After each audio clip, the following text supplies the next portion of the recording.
She stood there, defiant in the face of cruelty, uttering words that would forever change both their lives. "Don't hurt him. I'll buy him." The marketplace fell silent, as onlookers witnessed an act of compassion that defied convention and challenged their perceptions of worth and humanity. Before we begin, make sure to subscribe to the channel and comment where you're watching from. The dust hung heavy over Dry Creek, swirling around boots and wagon wheels as the townsfolk gathered in the makeshift square. The late afternoon sun cast long shadows across weathered faces, all turned toward the wooden platform hastily assembled for the day's spectacle. John Smith stood at its center, wrists and ankles bound by iron shackles that had rubbed his skin raw. Despite his battered appearance, torn shirt revealing bruises across his ribs, he maintained a dignified posture, his dark eyes unbroken by the humiliation forced upon him. "Savage," someone called from the crowd.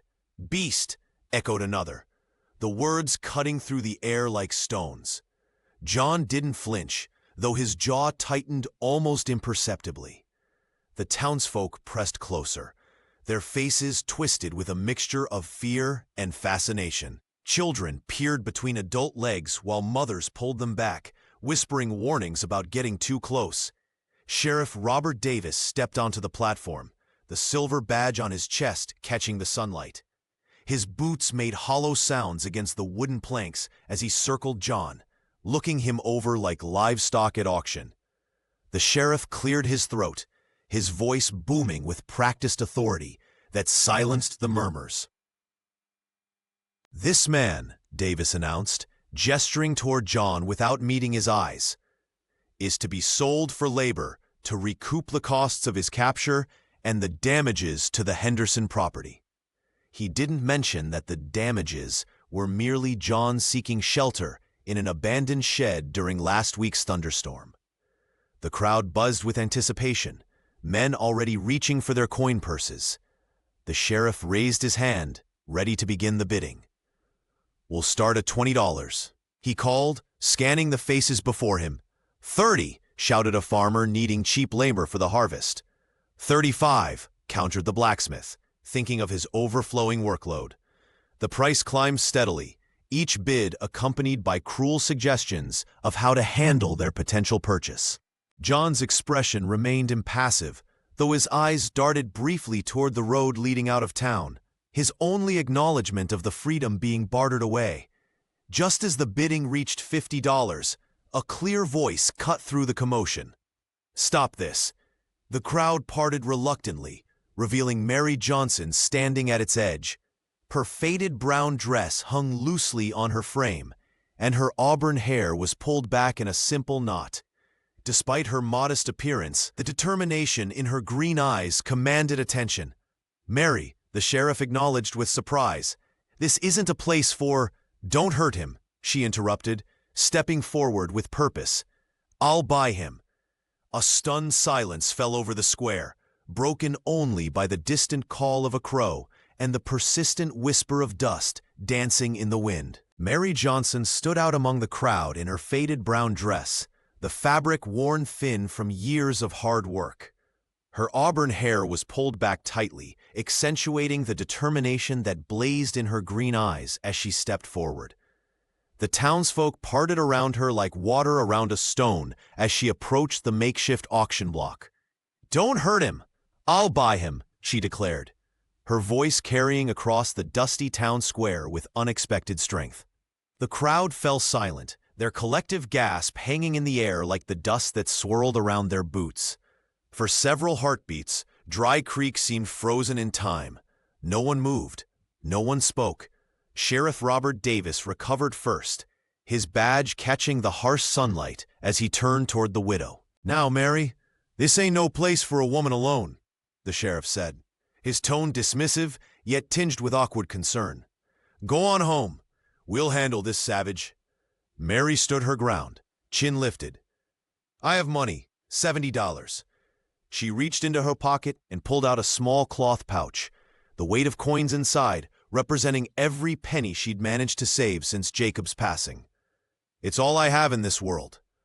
The silence shattered as voices erupted around her. "Have you lost your mind, woman?" Mrs. Patterson shrieked, her plump face reddening beneath her Sunday bonnet. "Bringing that animal into a decent Christian home. Think of what folks will say," another woman called out. A bearded man spat in the dirt. "That Indian'll slit your throat first chance he gets." Mary ignored them all, her gaze fixed solely on John Smith. His dark eyes met hers, revealing nothing of his thoughts, yet she sensed something there, a dignity that transcended his chains and bruises. The captive stood tall despite his circumstances, shoulders squared against the hatred surrounding him. Sheriff Davis stepped closer, lowering his voice. "Mary, I knew your husband. Jacob wouldn't want you doing this foolishness." "Jacob believed in treating every soul with dignity," she replied firmly, "and he'd be ashamed to see what's happening here today." The sheriff frowned, glancing between Mary and the restless crowd. Several men were muttering among themselves, their expressions darkening with each passing moment. Dale Morrison, the wealthiest rancher in the valley, watched from horseback with narrowed eyes. $70, Mary repeated, holding out the pouch. Every coin counted fair. John Smith remained silent throughout the exchange, but his gaze never left Mary's face.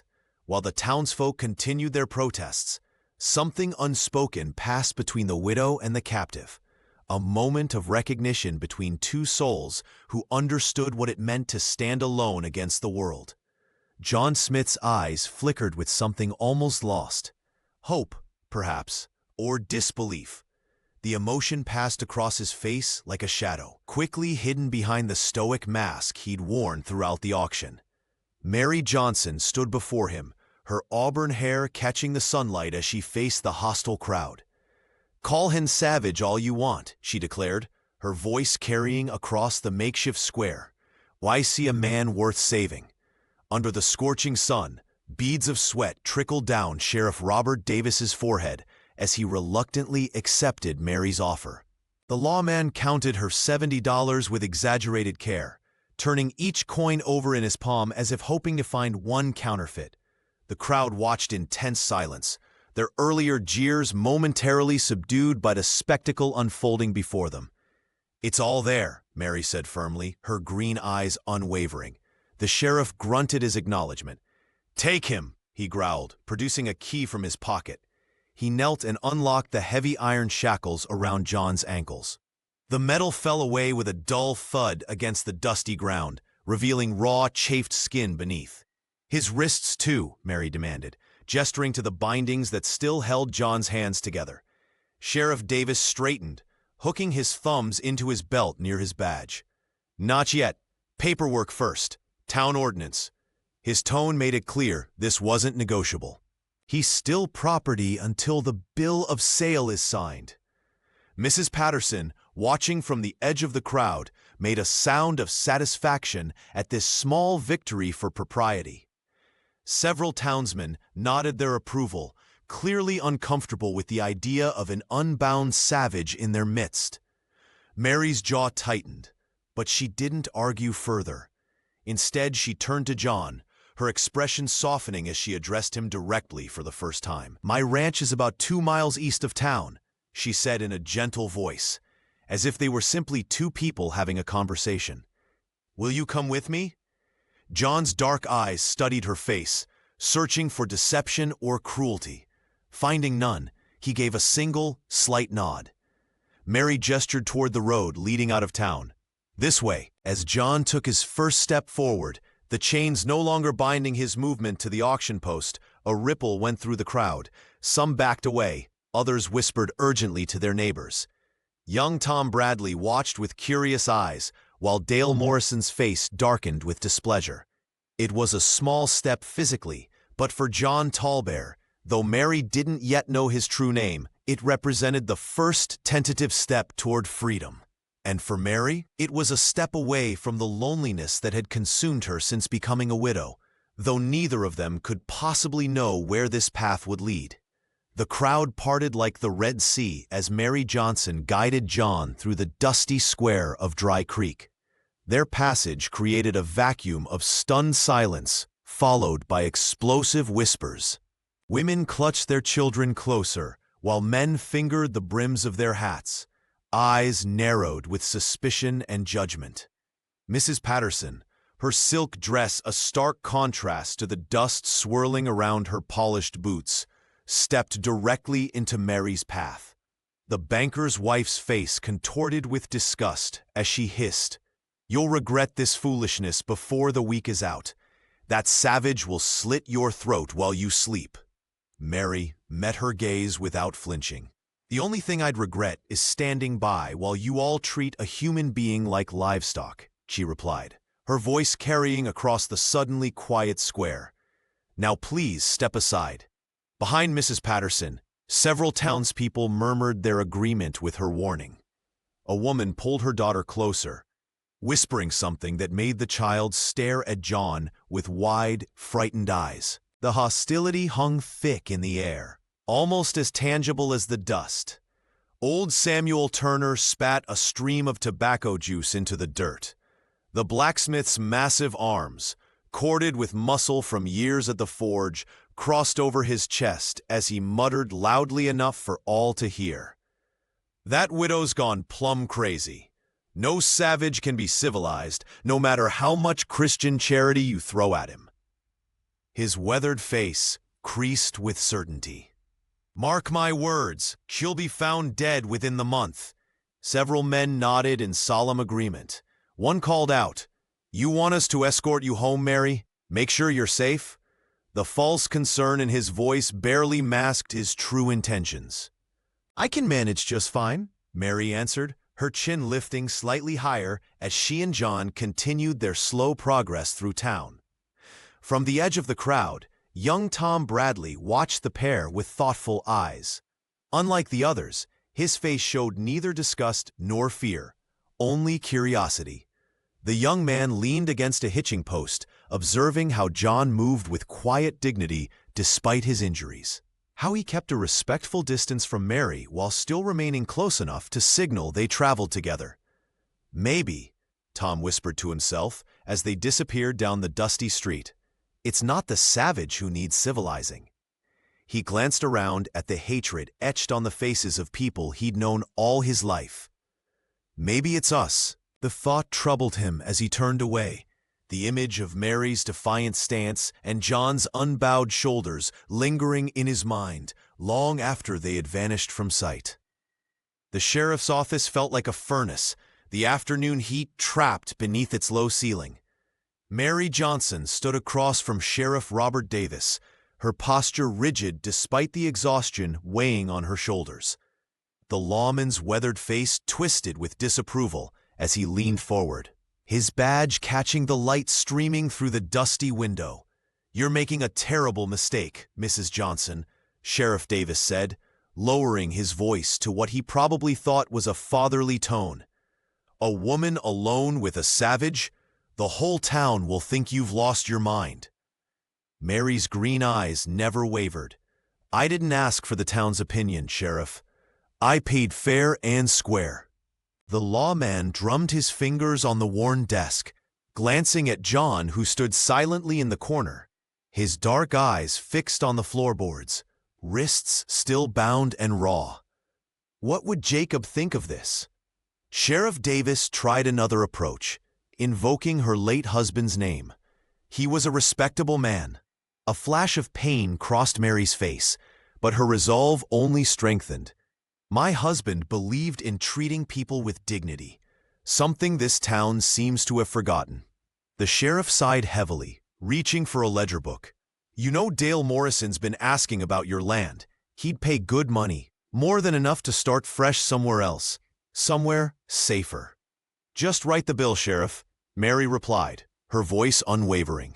With visible reluctance, Sheriff Davis scratched his pen across the official document, the sound unnervingly loud in the tense silence. He pushed the papers toward her with one hand, while producing a small iron key from his vest pocket with the other. "Don't come crying to me when he turns on you," the lawman muttered. Mary took both items without comment, turning immediately to John. The man's eyes widened slightly as she approached, uncertainty flickering across his features. She moved deliberately, inserting the key into the lock at his wrists. "You don't have to do this here," the sheriff warned. "Take him home first. See if he—" The metal restraints fell open with a heavy clang that seemed to echo down the empty street outside. John Tallbear slowly brought his hands forward, staring at his freed wrists, as though he couldn't quite believe what he was seeing. "We're leaving now," Mary announced, not sparing the sheriff another glance. She folded the papers carefully and tucked them into her pocket, proof of John's freedom, bought and paid for. As they stepped onto the boardwalk, the afternoon sun hit them like a physical force.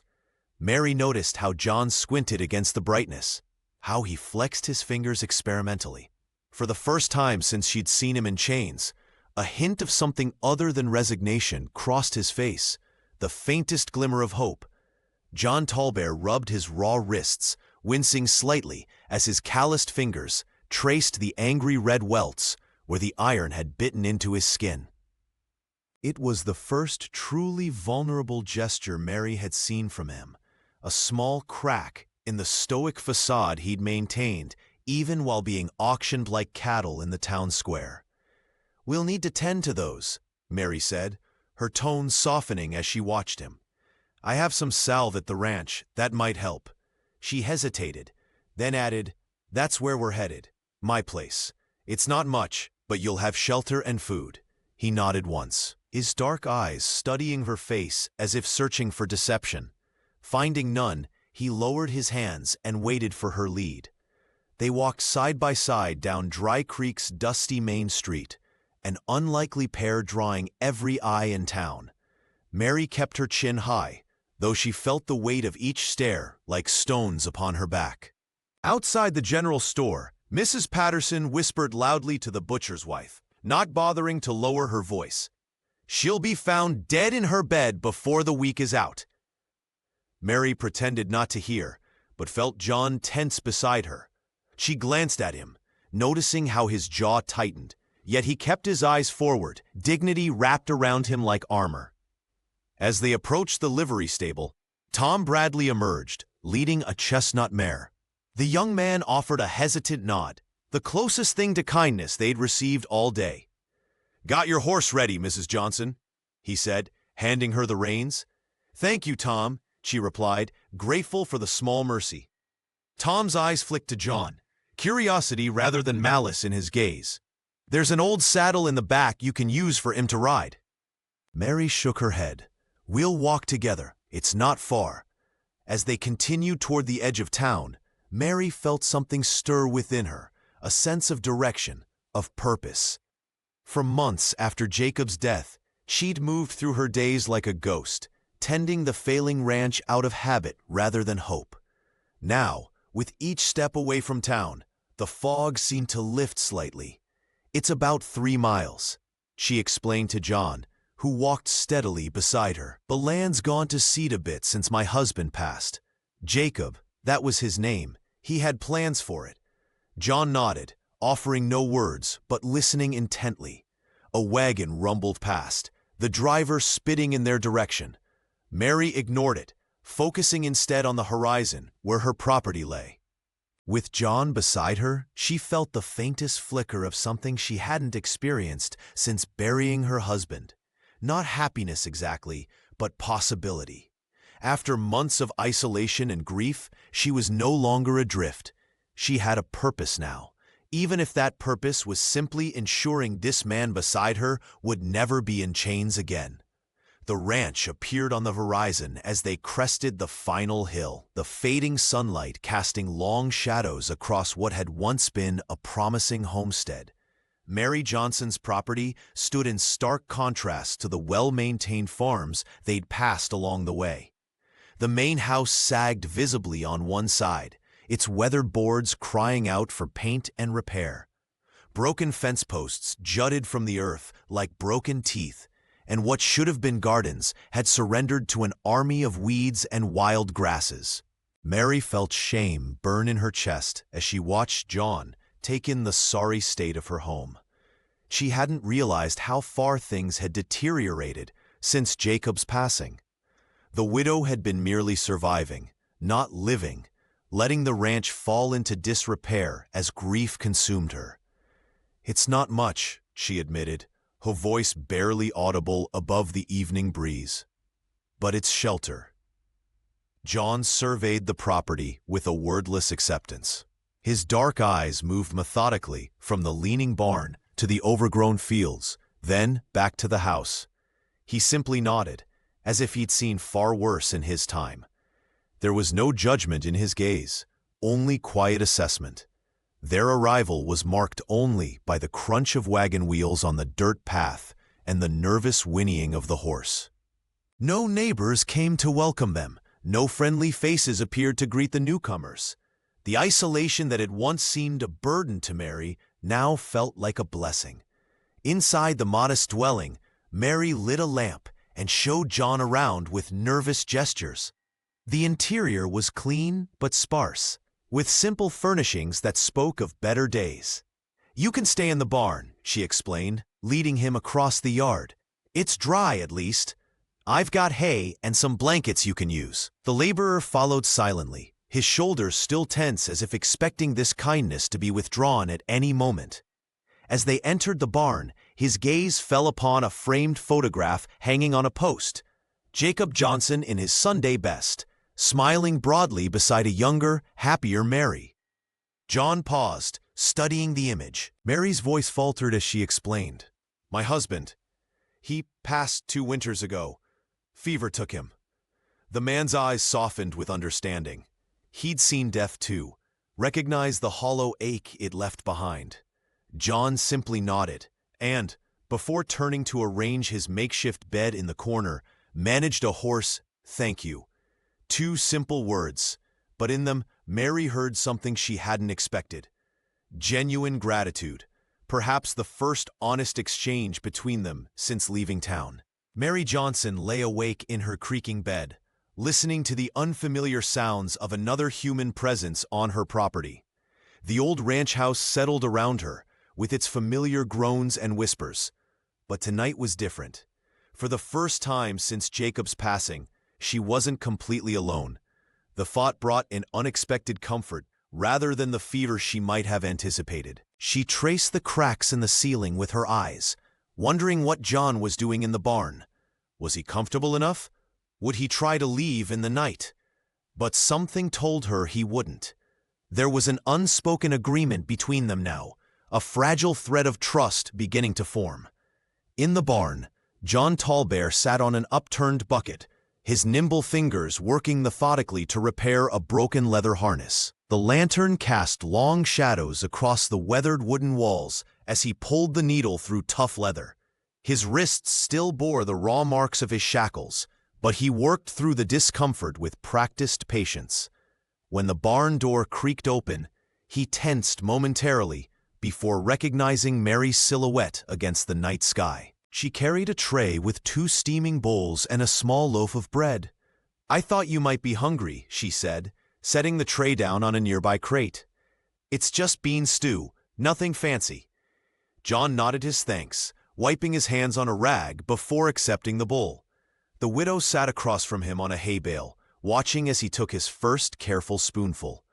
"You're good with your hands," Mary observed, nodding toward the nearly mended harness. "Jacob used to say a man who can fix things is worth twice his weight in gold." A ghost of a smile crossed John's face, the first she'd seen.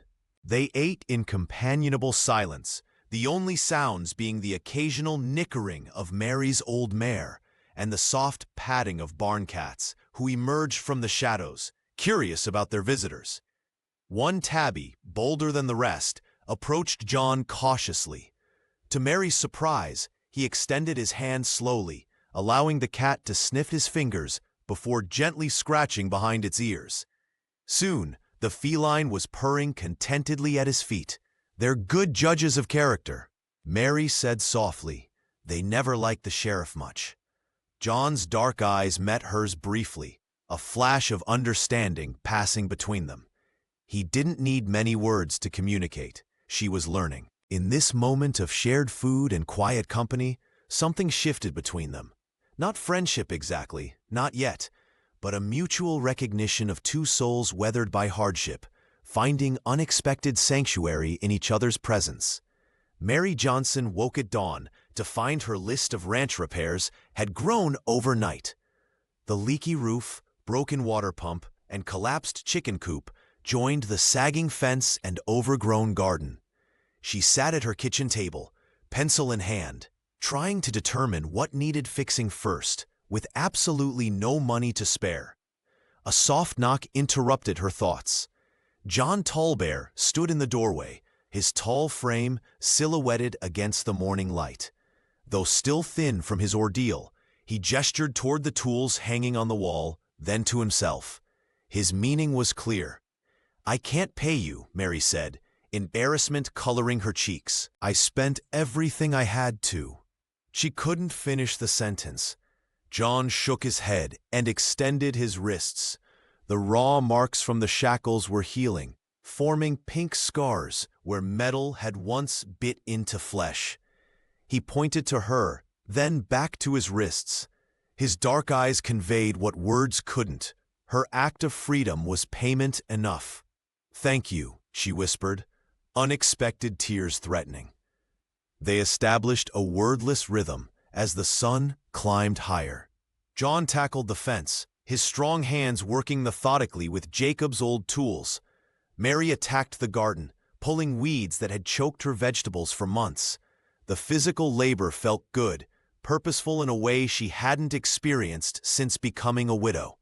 By midday, the heat was oppressive. Mary filled a tin cup with water from the well and brought it to where the laborer worked. Sweat glistened on his brow as he hammered a post into place, the fence already looking straighter than it had in years. "Your husband had good tools," John said suddenly, his voice rough from disuse. "Well cared for." Mary nearly dropped the cup in surprise. These were the first complete sentences he'd spoken to her.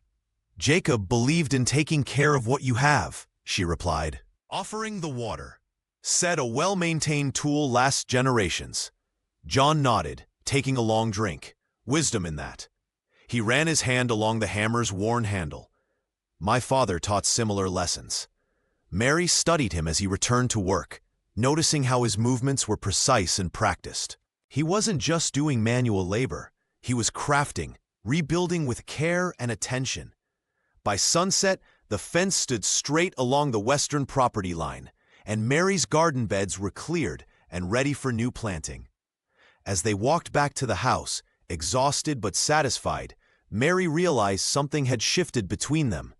They were no longer rescuer and rescued, but partners in the shared purpose of bringing life back to this neglected land. The oil lamp cast a warm glow across the worn kitchen table as Mary Johnson poured 2 cups of coffee.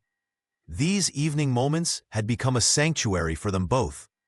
Outside, the distant howl of coyotes punctuated the night, but inside, the walls held something precious, growing trust.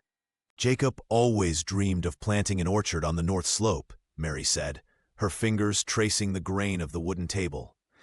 "Said the apples would taste sweeter there."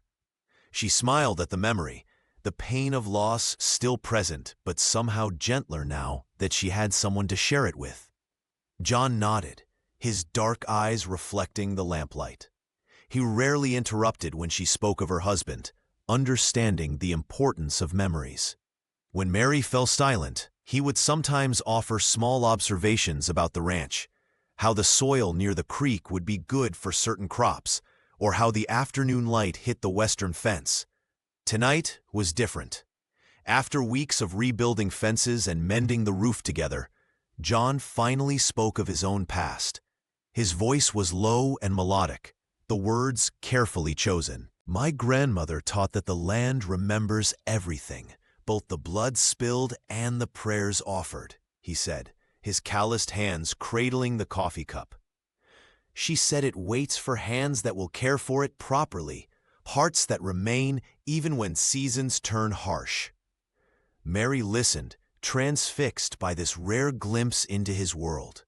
When he described his childhood village and the forced relocation, his voice remained steady. but his eyes revealed the depth of what had been taken.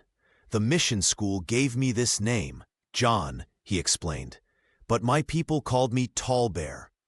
"John Tallbear," Mary repeated softly, understanding the gift of this truth. "It's a good name." A faint smile crossed his face. "It belonged to my father's father." As days stretched into weeks, they fell into a rhythm that felt increasingly like partnership. The ranch began to transform under their combined efforts. Broken boards replaced, garden rows straightened, chicken coop rebuilt. Each repair seemed to strengthen something between them as well.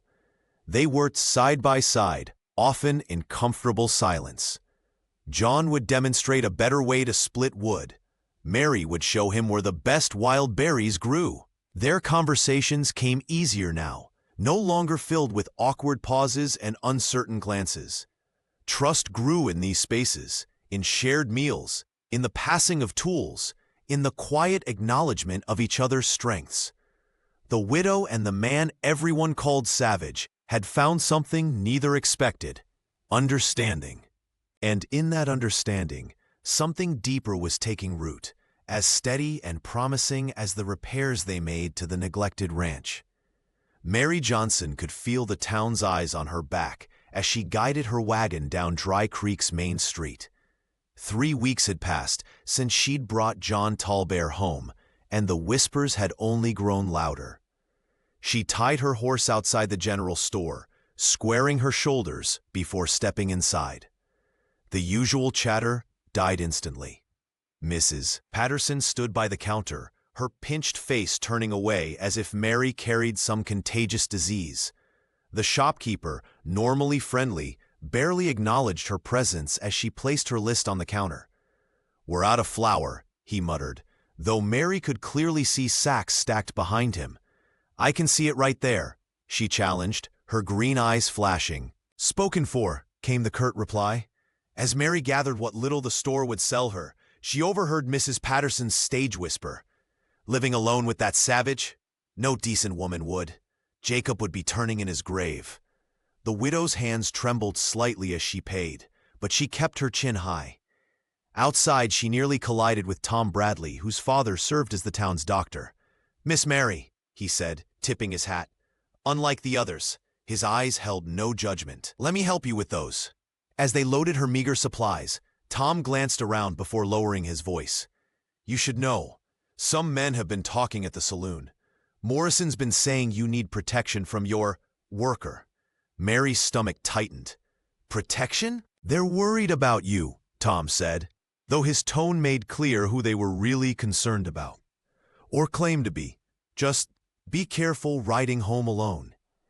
She thanked him for the warning, her mind racing as she drove back to the ranch. The setting sun cast long shadows across the land as she approached her property. John emerged from the barn when he heard the wagon, his expression shifting to concern when he saw her face. That evening, after explaining what happened in town, Mary retrieved Jacob's shotgun from the cabinet. Her hand shook as she loaded it, memories of her husband teaching her to shoot flooding back. She placed the weapon by the door, a silent sentinel against the darkness beyond. John watched her quietly, understanding without words. The next morning, he moved his work from the far pasture to the area near the house. Mary noticed he kept her husband's hammer tucked into his belt at all times now, not just for repairs but as a ready tool of defense. As days passed, they developed a wordless system, never working too far apart, always within shouting distance. Their partnership had begun as an act of mercy, but now it had transformed into something more, a mutual protection against a world that seemed determined to tear them apart. The dust cloud appeared first, rising over the eastern ridge like a warning. Mary Johnson spotted it from the porch, her heart sinking as she recognized the riders. Dale Morrison led the group, his black hat and expensive leather vest marking him as the wealthiest man in the valley. Behind him rode 4 ranch hands, and to Mary's dismay, Sheriff Robert Davis. John was repairing the chicken coop when Mary called to him, her voice tight with worry. He nodded once, understanding without words, and moved to stand near the water pump where his tools lay within reach. "Afternoon, Widow Johnson," Morrison called, his voice dripping with false courtesy as he dismounted. "Fine day for a neighborly visit." Mary crossed her arms. "What brings you all this way, Mr. Morrison?" The rancher removed his hat, revealing thinning gray hair slicked with pomade. "Just concerned about your welfare, ma'am. Word is you're struggling with this place." His eyes flickered to John, hardening. "And harboring dangerous company." "My welfare is my business," Mary replied, "and John is my worker." Morrison stepped closer, lowering his voice. "Be reasonable. This land's too much for a woman alone. I'm offering fair market price, $300. You could start fresh somewhere else." Sheriff Davis dismounted, adjusting his badge. "Mary, folks in town are worried.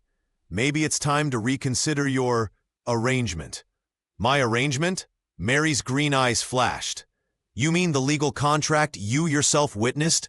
The one giving John his freedom?" One of Morrison's men spat on the ground. "Ain't natural. A white woman living with a savage." "Get off my property," Mary said, her voice steady despite her racing heart. Morrison's smile vanished. "Don't be foolish. You know what these people are capable of. We're just looking out for your safety." "By threatening me on my own land?" Mary challenged. The rancher moved toward her, his patience evaporating. "Listen here." A shadow fell across the porch as John appeared silently beside Mary. The hammer in his hand caught the sunlight, not raised but visible. His dark eyes met Morrison's without flinching. The sheriff stepped between them, suddenly uneasy. "That's enough, Dale. The lady's made her choice." "You're taking her side?" Morrison demanded. "I'm upholding the law," Davis replied. "She owns this property and has legal papers for her worker. Unless you've got something besides rumors and concerns, we're done here." Morrison glared at Mary, then at John. "This isn't over," he warned, jamming his hat back on. "Some problems don't go away by themselves." The men mounted their horses, Morrison's face twisted with anger. As they rode away, Mary's hands finally began to tremble. She hadn't realized she'd been holding her breath. John stood beside her, solid as the mountains, the hammer still in his weathered hand. The door closed behind Dale Morrison and his men, but Mary's hands wouldn't stop trembling. She leaned against the weathered doorframe, exhaling a breath she hadn't realized she was holding. John Tallbear stood nearby, his presence solid and reassuring, despite the danger that had just passed. "Thank you," Mary whispered, her green eyes meeting his. "I don't think I could have faced them alone." John nodded, his expression softening slightly. The hammer still hung from this calloused hand, catching the late afternoon light. He placed it carefully on the table, the gesture deliberate and calm, despite the tension still lingering in the air. "They'll be back," he said, his voice low and certain. Mary Johnson knew he was right. Morrison wasn't a man who accepted defeat gracefully, and the sheriff's intervention would only delay whatever plans the wealthy rancher had for her property. She glanced toward the barn, its shadow stretching long across the yard as the sun began to set. "I don't want you sleeping out there tonight," she said suddenly. "It's not safe." John's eyes widened slightly, the only indication of his surprise. "The spare room," Mary continued, gesturing toward the narrow hallway. "It's small, but it has a proper bed. Jacob's father built it years ago." She didn't mention how the thought of John alone in the barn, vulnerable to whatever hatred might arrive in the darkness, made her stomach twist with fear.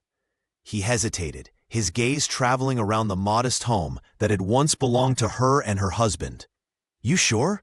"More sure than I've been about anything in a long time," she answered, her voice finding its strength again. That evening, Mary prepared a simple supper of beans and cornbread. They ate in companionable silence, the familiar routine somehow changed by the knowledge that John would remain under the same roof when night fell. After clearing the dishes, she showed him to the small room with its narrow bed and faded quilt. "It isn't much," she apologized. "It's more than enough," he replied, running his hand over the wooden bedpost with appreciation. That night, Mary lay in her bed, listening to the unfamiliar creaks of another person moving through her home. Instead of fear, she felt an overwhelming sense of security. For the first time since Jacob's passing, she wasn't facing the darkness alone. In his room, John stretched out on a real bed, staring at the ceiling. The house smelled of soap and wood smoke, so different from the hay and earth of the barn. He closed his eyes, allowing himself to believe, if only for a moment, that he had found something he'd thought forever lost, a place where he belonged. The summer sun beat down as Mary Johnson and John worked together, replacing rotted fence posts along the eastern edge of the property. Their movements had become synchronized over the weeks. She'd hand him tools before he asked, and he'd anticipate when she needed water. The labor was hard, but there was comfort in their shared purpose. "Let's break at the creek," Mary suggested, wiping sweat from her brow. "It's too hot to keep going." They walked in companionable silence to the small stream that cut through her property. The water ran clear and cool, a blessing in the dry season. John knelt to splash water on his face, and as he rolled up his sleeves, Mary noticed the network of scars that wrapped around his forearms. Without thinking, she reached out, her fingers hovering above the marks. "May I?" John hesitated, then nodded. Mary gently traced the raised lines, some thin as thread, others thick and jagged. When he removed his shirt to cool off, she saw more evidence of cruelty. Lash marks across his back, circular burns on his shoulders, and bruises that had healed but left their shadows. "Who did this to you?" she whispered, her voice breaking. John stared at the water.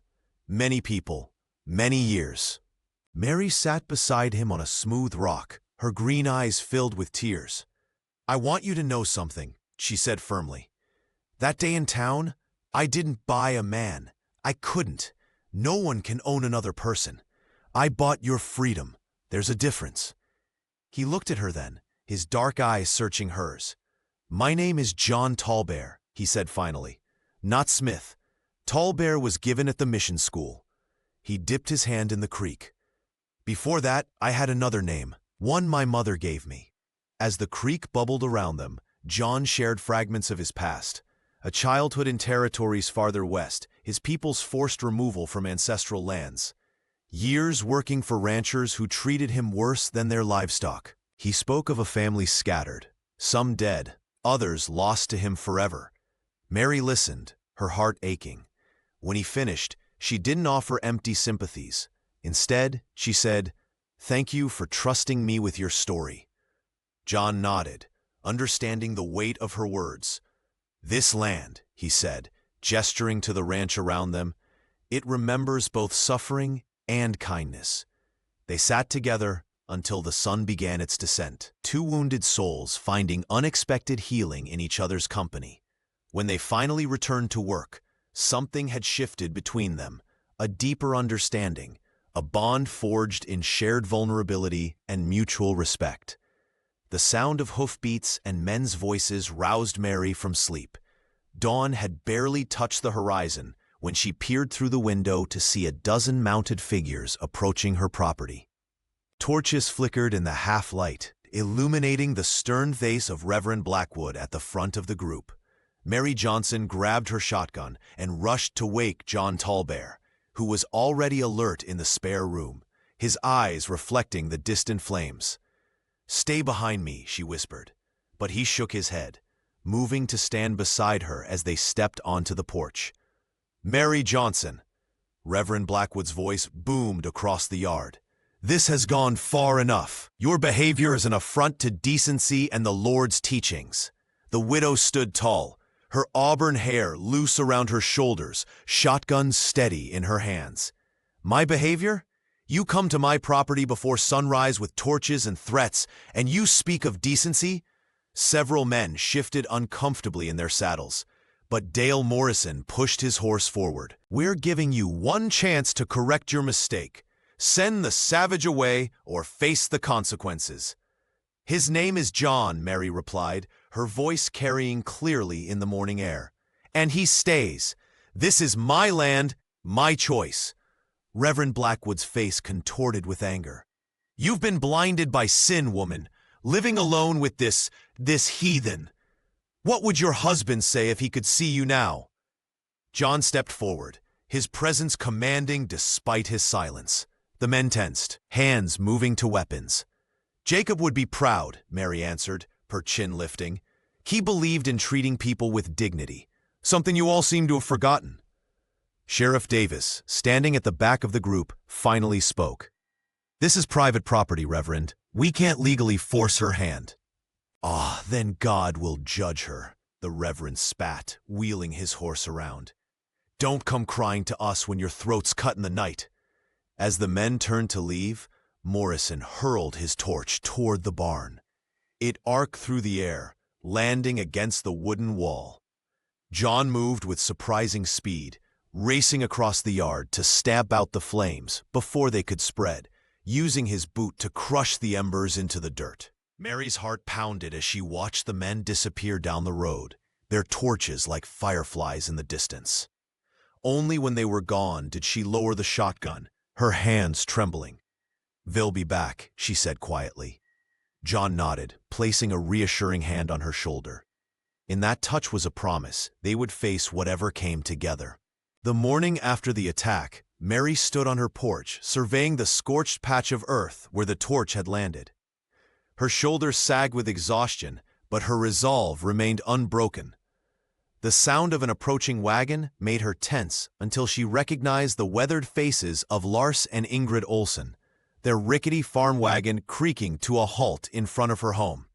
We heard what happened, Lars Olsen said, his Swedish accent still thick despite 20 years in America. He climbed down stiffly, his wife following with a basket covered by a checkered cloth. Mary watched as John emerged cautiously from the barn, hammer in hand. The Olsens nodded respectfully in his direction, showing none of the fear or disgust that characterized most interactions with the townspeople. We brought some things, Ingrid said, her voice gentle as she offered the basket. Bread, preserves, and some of our garden seeds for next spring. Mary accepted the gift with trembling hands.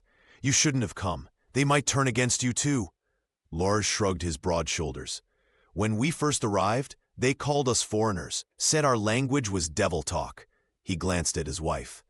They refused to sell us goods at the store. But you stayed, John said quietly. Approaching the small gathering, it was one of the few times Mary had heard him speak in front of others. Ingrid nodded.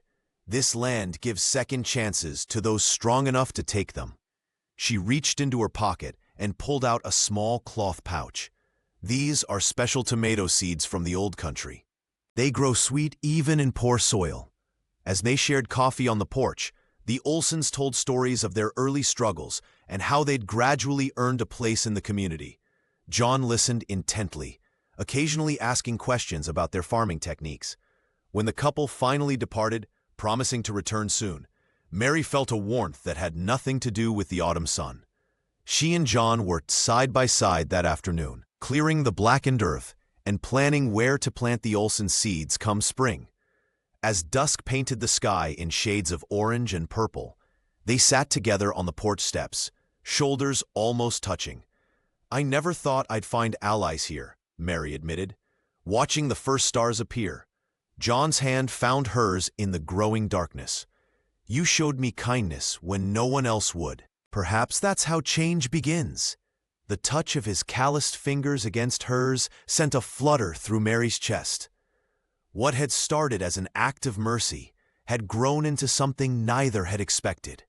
A partnership built on mutual respect, shared labor, and now, something deeper that neither dared name. As autumn's chill settled around them, they remained on the porch, two souls finding comfort in each other's presence, their intertwined hands a silent promise of things to come. The screams echoed across the valley before anyone saw the smoke. Paul Garrett's frantic voice carried on the wind as flames engulfed his family's barn, the dry wood crackling like gunshots in the afternoon heat. Mary Johnson dropped her garden tools and ran to the porch, her heart stopping when she heard Paul's desperate cry. Emma's inside. John Tallbear was already running, his powerful strides eating the distance between Mary's ranch and the Garrett property. The townspeople gathered, frozen in horror as the inferno grew.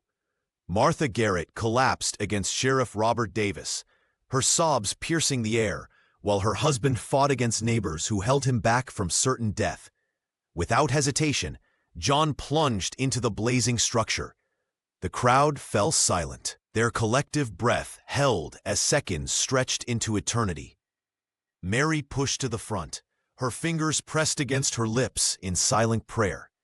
These were the same people who had called him savage, who had threatened to drive him away. Yet now they waited, hoping for his success. When the barn's support beam crashed with a thunderous roar, Martha Garrett's wail cut through the crackling flames. But then, like a specter emerging from hell itself, John appeared through the smoke, his shirt singed and face blackened. In his arms, he cradled 6-year-old Emma, her small body protected against his chest. "My baby!" Martha broke free from the sheriff's grasp, rushing forward as John gently laid the coughing child on the grass. Doc Bradley pushed through the crowd, kneeling beside Emma to check her breathing, while John collapsed nearby, his lungs fighting for clean air. Paul Garrett stood trembling, watching as his daughter's eyes fluttered open. The man who had once led neighbors to Mary's door, demanding John's removal, now approached with tears streaming down his weathered face. "I was wrong about you," he said, voice breaking as he extended his hand to John. "I'll never forget what you did today." Martha couldn't speak through her tears, but she embraced John fiercely, caring nothing for the soot that transferred to her dress. Even Mrs. Patterson, who had spread the cruelest rumors, stood speechless before approaching Mary. "Your friend, he's a brave man," she admitted reluctantly. As the barn collapsed completely behind them, the townsfolk witnessed something more powerful than destruction. They saw redemption. John had risked everything for a child whose father had once called for his exile. The irony wasn't lost on anyone present. Martha Garrett, still clutching her daughter, made her declaration loud enough for all to hear. "John Tallbear will always have a place at our table. Always." Mary watched as hands that had once formed fists against John now reached out to help him stand, and she knew something fundamental had shifted in Dry Creek that day. The barn raising began at dawn, with the golden lights spilling across the charred remains of the Garrett property. Neighbors arrived in wagons and on horseback, tools in hand and determination in their eyes. What surprised Mary Johnson most wasn't the turnout. Barn raisings were tradition in Dry Creek, but how the men deferred to John Tallbear. "John knows timber better than any of us," Sheriff Robert Davis admitted, his badge catching the morning light as he handed John a measuring line. The sheriff's acknowledgement wasn't lost on the others, who nodded in agreement. John worked methodically, his movements efficient and purposeful. He directed the placement of support beams with quiet authority, pointing and occasionally offering brief instructions. Men who had once crossed the street to avoid him now listened intently, following his lead without question. "Never seen a frame go up so true," remarked Doc Bradley, wiping sweat from his brow. "That man has a gift." The physician had brought his son Tom along, and the young man watched John with undisguised admiration. By midday, the skeleton of the new barn stood proud against the sky. Martha Garrett moved among the workers with a bucket of cool water, offering it first to John with a grateful smile. Her husband Paul worked alongside him now, their shared labor bridging what words could not. "You've got quite a partner there," Ingrid Olson whispered to Mary as they arranged food on makeshift tables. Mary felt warmth spread through her chest at the word partner, so simple yet so profound in its implication of equality. Even Mrs. Patterson made an appearance, her usual pinched expression softened somewhat. She approached Mary with measured steps, hands clasped primly before her. "The church social is next Saturday," she announced. "Pastor thinks it would be appropriate if you and your Mr. Tallbear attended." The invitation hung between them, awkward but sincere. Mary thanked her, fighting to keep the surprise from her voice. As Mrs. Patterson walked away, Mary caught John's eye across the bustling yard. He gave her a small nod, as if to say he'd heard everything. Not everyone embraced the change.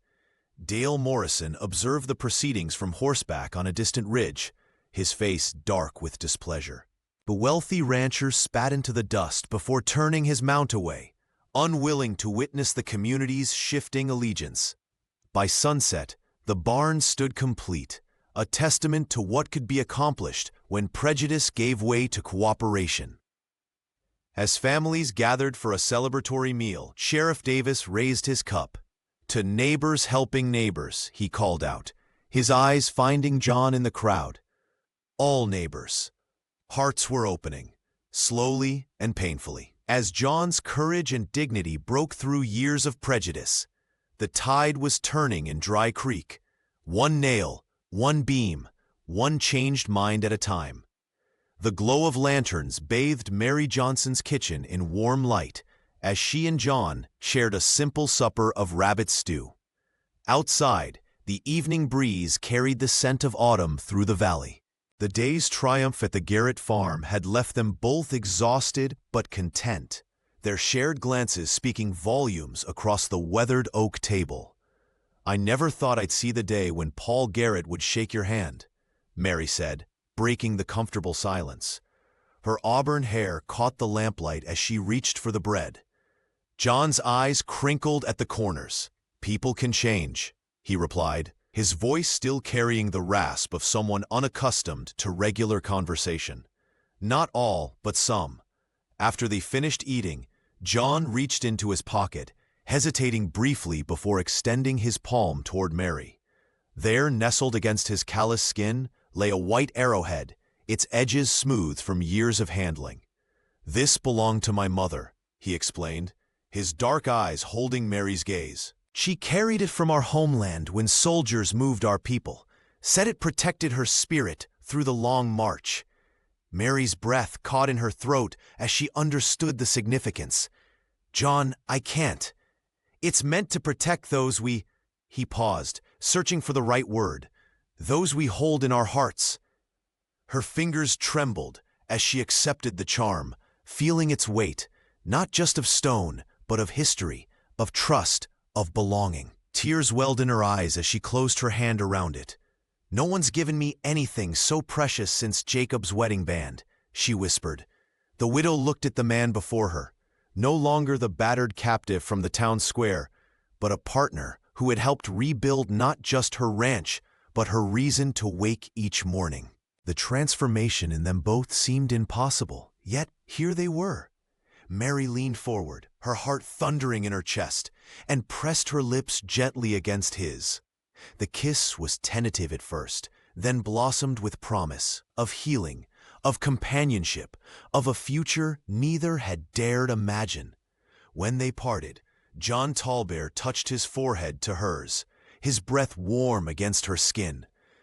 "I never thought I'd find home again," he murmured. Mary smiled through her tears. "Neither did I." They said goodnight at the foot of the stairs, both knowing something fundamental had shifted between them. As Mary climbed to her bedroom, the arrowhead clutched in her palm, she felt hope stirring in her heart, a sensation so long absent she had almost forgotten its name.